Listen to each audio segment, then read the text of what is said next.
السلام علیکم ورحمۃ اللہ وبرکاتہ۔ دوستو، ہمارا channel all rounder Rajput subscribe کریں، لائک کریں، شیئر کریں۔ میں اس خزانے میں سے کچھ نہیں لوں گی جس کی خاطر معصوم بچوں اور بے گناہ آدمیوں کو اس بے دردی سے قتل کیا گیا ہے۔ قدومی نے کہا، ان کے پاس کوئی ہتھیار نظر نہیں آیا تھا، یہ نہتے تھے۔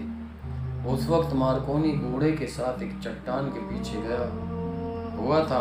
بوڑھے نے اسے کہا، اوپر چلے جاؤ، وہاں ایک بہت بڑا پتھر ہے جو یہیں سے نظر آ رہا ہے، اسے تم چٹان ہی سمجھ رہے ہو، اگر اسے وہاں سے ہٹا سکو تو تمہیں اس دنیا کا دروازہ نظر آئے گا جس میں ریمنز دوم کا تابوت اور اس کا خزانہ رکھا ہے۔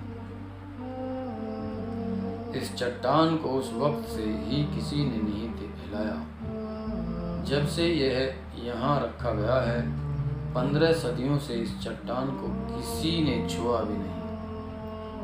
ہم 15 صدیوں سے اس کی رکھوالی کر رہے ہیں۔ میں تمہیں ریمنز کی موت کے واقعات اس طرح سنا سکتا ہوں جیسے وہ کل میرے سامنے مرا ہو۔ یہ مجھے باپ اور دادا نے سنائے تھے، دادا کو اس کے باپ نے سنائے تھے، اور اس طرح 15 صدیوں کی باتیں میرے سینے میں آئی ہیں جو میں نے اپنے قبیلوں کو سنائی دی۔ میں یہ باتیں بعد میں سنوں گا، مارکونی نے بے تاب ہو کر کہا، اور وہ چٹان پر چڑھ گیا۔ اسے یقین نہیں آ رہا تھا کہ اوپر مخروطی چٹان الگ ہے یا الگ کی جا سکتی ہے۔ اس نے ادھر ادھر سے دیکھنے کی کوشش کی مگر اسے کوئی ایک بھی جگہ نظر نہیں آئی جس سے یہ چٹان الگ معلوم ہوتی۔ وہ نیچے اتر آیا۔ میں جانتا ہوں تم یقین نہیں کرو گے کہ اس چٹان کے 2 حصے ہیں، بوڑھے نے کہا۔ اوپر کا حصہ جو پیچھے پہاڑ کے ساتھ ملا ہوا ہے، پہاڑ اور چٹان کا حصہ معلوم ہوتا ہے، لیکن ایسا نہیں ہے۔ یہ انسانی نگرانی میں بنایا گیا تھا۔ اس کے نیچے اور پہاڑ کے سینے میں خود دنیا آباد ہے۔ وہ ریمنز نے اپنی زندگی میں تیار کرائی تھی اور اسے باہر کی دنیا کے انسانوں سے تا قیامت چھپائے رکھنے کے لیے اس نے یہ چٹان بنوائی،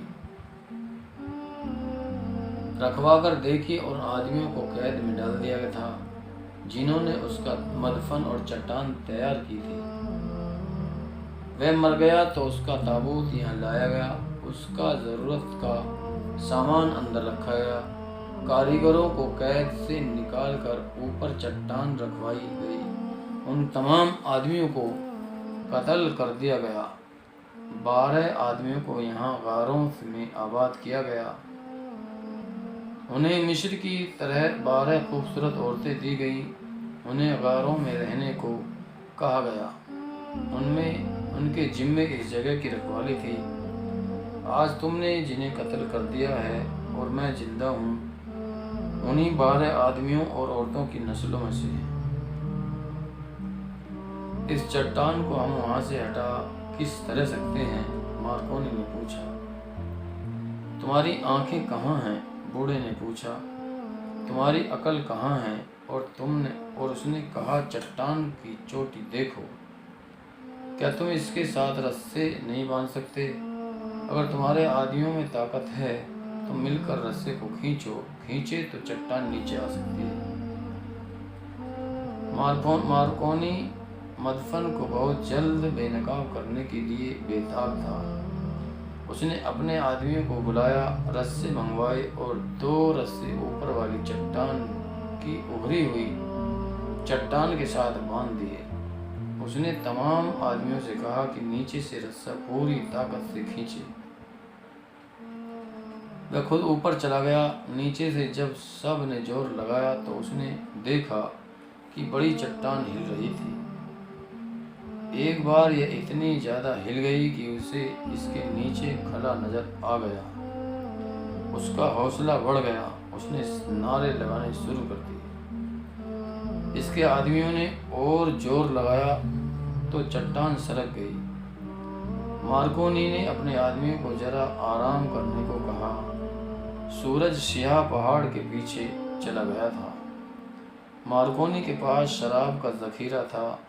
اس نے شراب کا مسکیجہ منگوا کر کہا، پیو اور اس چٹان کو کنکڑ کی طرح نیچے پھینک دو۔ سب شراب پر ٹوٹ پڑے۔ مارکونی نے پرجوش لہجے میں کہا، میں آج رات تمہیں 2 اونٹ بھون کر کھلاؤں گا۔ تھوڑی دیر بعد شراب نے سب کی تھکان دور کر دی اور ان میں نئی تازگی آ گئی۔ اتنے میں سورج افق سے بھی نیچے چلا گیا تھا۔ مسالے جلا کر رکھ دی گئیں اور سب نے ایک بار پھر زور لگانا شروع کیا۔ مارکونی اوپر کھڑا تھا۔ اسے مشالوں کی ناچتی روشنی میں چٹان کا بالائی حصہ آگے کو جھکتا اور کچھ سرکتا نظر آیا۔ اس نے اور زیادہ جوش سے نعرے لگانے شروع کر دیے۔ اچانک چٹان مہیب آواز کے ساتھ سرک گئی اور الٹ کر نیچے کو لڑک گئی۔ جہاں مارکونی کے آدمی بھاگ نہ سکے، روشنی کی کمی تھی۔ پہاڑوں اور چٹانوں میں گھری ہوئی یہ دنیا بیک وقت کئی ایک چیخوں سے لرز اٹھی اور سکوت طاری ہو گیا۔ مارکونی دوڑتا نیچے آیا، ایک مشال اٹھا کر دیکھا۔ گری ہوئی چٹان کے نیچے سے خون بہہ رہا تھا۔ کسی کا ہاتھ نظر آ رہا تھا، کسی کی ٹانگ اور کسی کا سر، اور کچھ ایسے بھی تھے جو درمیان میں نیچے آ گئے تھے۔ مارکونی کے دوڑنے کی آہٹیں سنائی دی۔ شاید کوئی بچ بھی گئے تھے، وہ بھاگ گئے تھے۔ اس نے ٹیکری پر دیکھا، وہاں 4 انسان کھڑے تھے۔ ایک بوڑھا تھا، دوسرا اسماعیل، تیسرا مارکونی کا ایک ساتھی جو ہانف رہا تھا۔ وہ بھاگا نہیں تھا، اور چوتھی انسان قدومی تھی جو سرافہ خوف بنی کھڑی تھی۔ مارکونی آہستہ آہستہ ٹیکری پر آیا۔ اس نے چاروں کو باری باری دیکھا، سب خاموش تھے۔ سب سے پہلے بوڑھا بولا۔ اس نے کہا، میں نے تمہیں خبردار کر دیا تھا کہ مجھے تمہاری آنکھوں میں موت نظر آ رہی ہے۔ میں نے اپنے فرض کو نظر انداز کر کے تمہیں یہ بھید بتا دیا تھا۔ میں جانتا تھا کہ یہ موت کا بھید ہے اور موت میرا فرض پورا کر دے گی۔ کیا تم واپس چلے جاؤ گے؟ نہیں، مارکونی نے آہستہ سے کہا۔ میرے ساتھی میرے ساتھ ہیں، یہ میرا ساتھ دیں گے۔ اس نے ان سے پوچھا، معلوم ہوتا ہے کہ کئی زندہ نکل گئے ہیں، کون کون بھاگا ہے؟ مجھ سے پوچھو، بوڑھے نے کہا۔ تمہارے 4 آدمی میرے 2 آدمیوں کے ساتھ بھاگ گئے ہیں اور میرے آدمی انہیں باہر کا راستہ نہیں دکھائیں گے۔ انہیں اب اندر ہی بھٹک بھٹک کر مرنا ہے۔ بہتر ہوتا کہ وہ چٹان کے نیچے آ کر مر جاتے۔ یہ موت آسان تھی۔ آج رات کے لیے کام بند کر دو، میں صبح تمہیں اندر لے جاؤں گا۔ مارکونی پر اس حادثے کا کوئی اثر معلوم نہیں ہوتا تھا۔ اس نے بوڑھے کو اپنے ساتھ کھانا کھلایا۔ اسماعیل نے بوڑھے کو ایک چادر دی جو اس نے اپنے اوپر ڈال لی۔ قدومی پر خاموشی طاری تھی۔ وہ ان عورتوں کو بھی دیکھ چکی تھی جنہیں مارکونی نے یرغمال بنا کر کے رکھا ہوا تھا۔ وہ اب کسی اور جگہ تھی۔ تم میرے ایک آدمی کو کھا گئے تھے، مارکونی نے کہا۔ اس سے پہلے تم نے کتنے انسان کھائے ہیں؟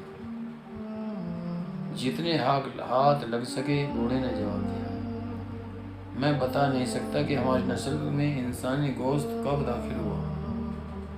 جو تاریخ میرے کانوں تک ڈالی گئی ہے اس میں 15 صدیوں پرانی ایک پیشن گوئی شامل ہے۔ کسی نے کہا تھا کہ جو لوگ خدا ریمنز کے مدفن کی حفاظت کریں گے، انہیں ریزگار اپنی ٹھنڈی آغوش میں رکھے گا، انہیں پانی اور سائے سے محروم نہیں ہونے دے گا۔ انہیں دنیا کے لالچ سے آزاد کر دے گا۔ انہیں یہ بھی ضرورت نہیں رہے گی کہ وہ اپنے سطر ڈھانپیں، ان کے دلوں میں ایک دوسرے کی محبت ہوگی، ان میں کوئی لالچ نہیں ہوگا۔ لالچ ہی انسان کو قاتل، ڈاکو اور بد نیت بناتا ہے۔ وہ کبھی دولت کا لالچ کرتا ہے اور کبھی عورت کا، اس کا دین نہیں رہتا۔ لالچ فساد کی جڑ ہے۔ ہمیں اس لالچ سے آزاد کر دیا گیا تھا کہ ایک وقت آئے گا کہ ریونس کے محافظ انسان کا گوشت کھائیں گے، یہاں سے باہر جایا کریں گے، انسان کا شکار کھیلیں گے اور کوئی جانور ملے تو اسے بھی کھائیں گے، مگر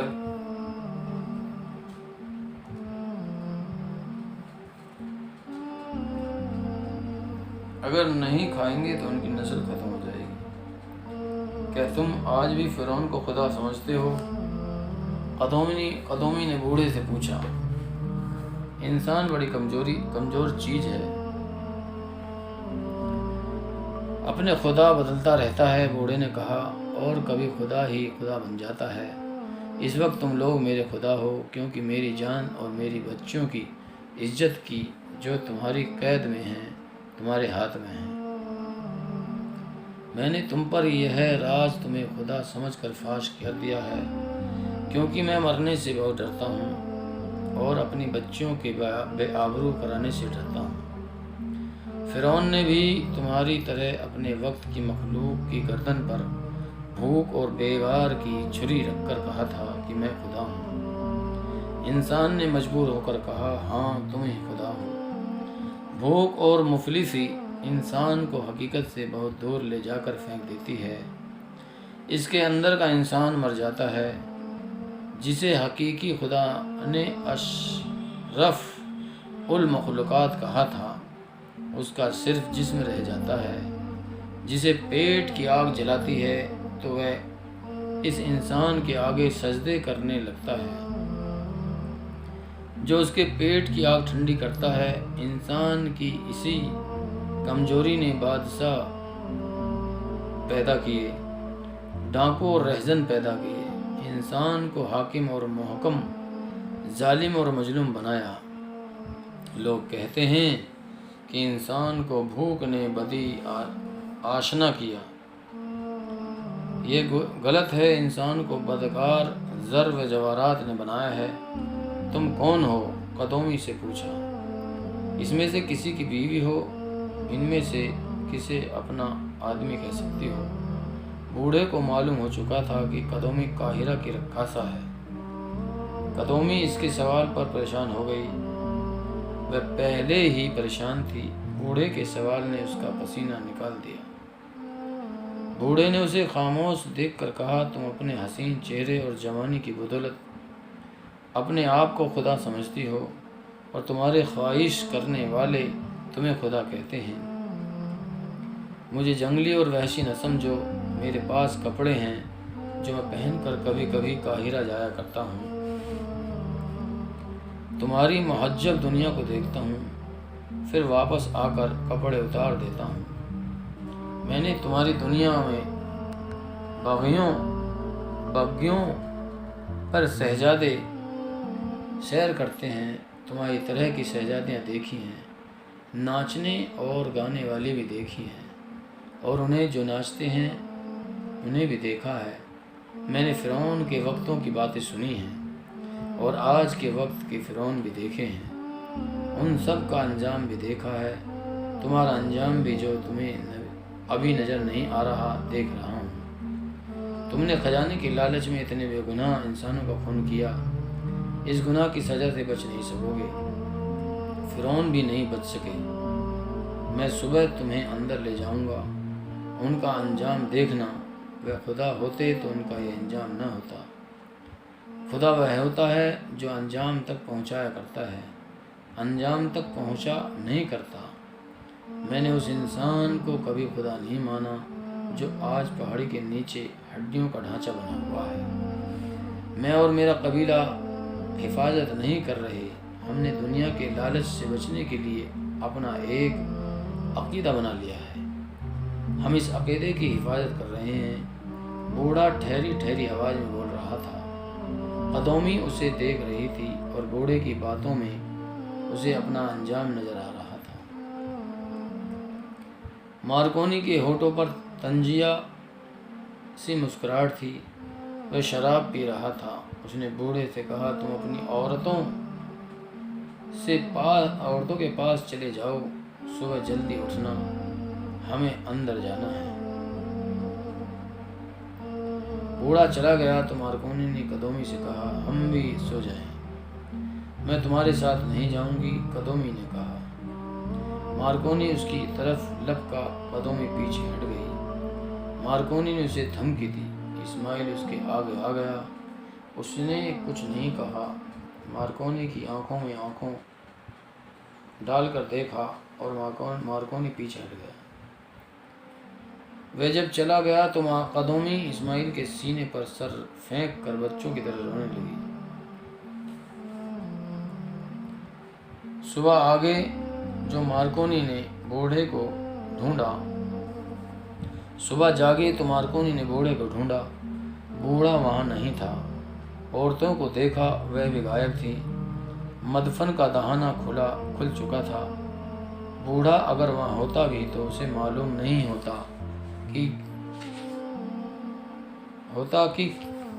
کہ اندر کیا ہے۔ مارکونی نے اسماعیل اپنے ساتھی اور قدومی کو اپنے ساتھ لیا